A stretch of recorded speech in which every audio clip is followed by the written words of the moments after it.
Hey, this is Tanisha, and this is Abstract Challenge 14 of 100.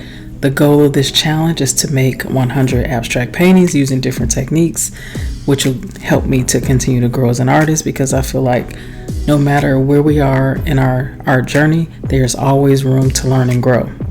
So the goal is to do a quick study. I'll take no longer than 15 minutes to make this, but of course the video today will not be a full 15 minutes. But the goal is so that I can not think as much and just make the art. And so the challenge for this week was to combine watercolor and acrylics. And I learned a lot. I would definitely do things differently if I had to do this over again.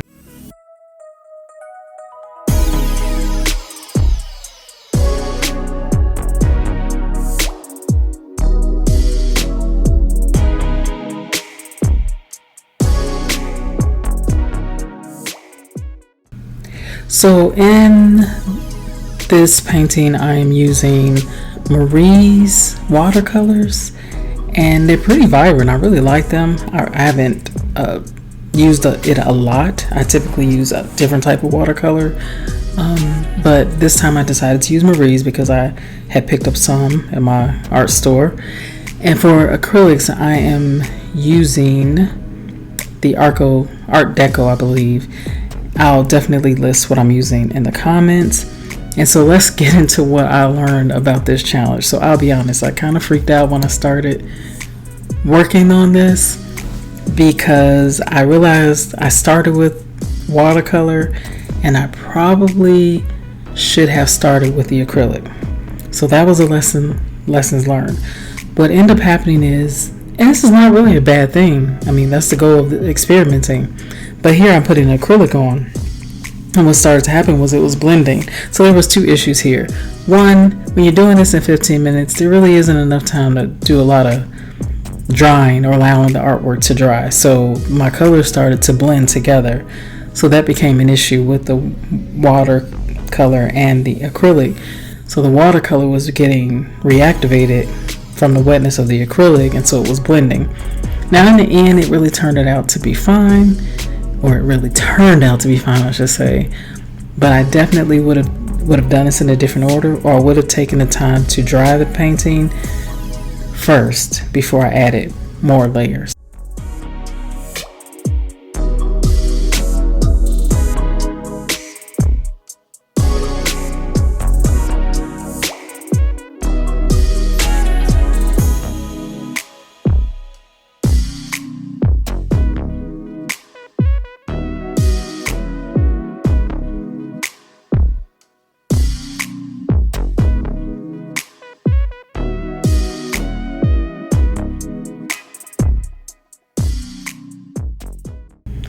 So I think an important lesson I learned here is that even though I started to freak out a little bit when I was making this, I decided right away I was not going to fill the page. We were just going to make this a simple painting, abstract painting, and I just kept going. Even though I felt like I didn't know where I was going with this, and when I seen all the blending happen, I just said I'm going to keep going regardless of what happens. And honestly, I loved it at the end. I love these colors. I can see myself definitely working with watercolor and acrylics again. I thought it was a lot of fun, and next time I'll try putting on the acrylic first and then adding the watercolor after, and I might experiment more with it the other way around again, just to see what happens. But in the end, it really turned out pretty good.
So at this point, I started to add in some mark making, which I had already started, but I added in more using my toothpick.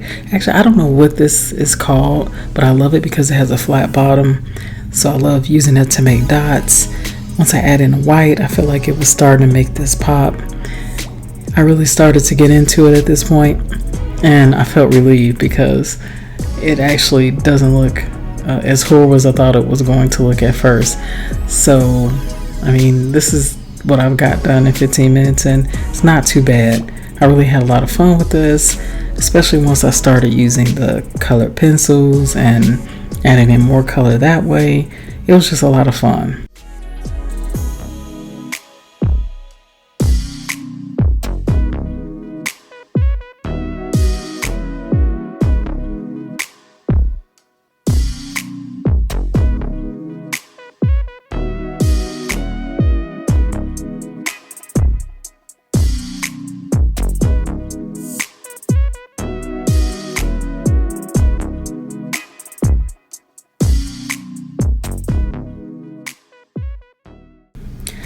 I really hope you enjoy this video. Please subscribe, like this video, and hit the bell so that you can get updates on upcoming videos. Please let me know what you think about this in the comments. Have you ever tried mixing watercolor and acrylics together? Let me know. I'd love to hear about your experience.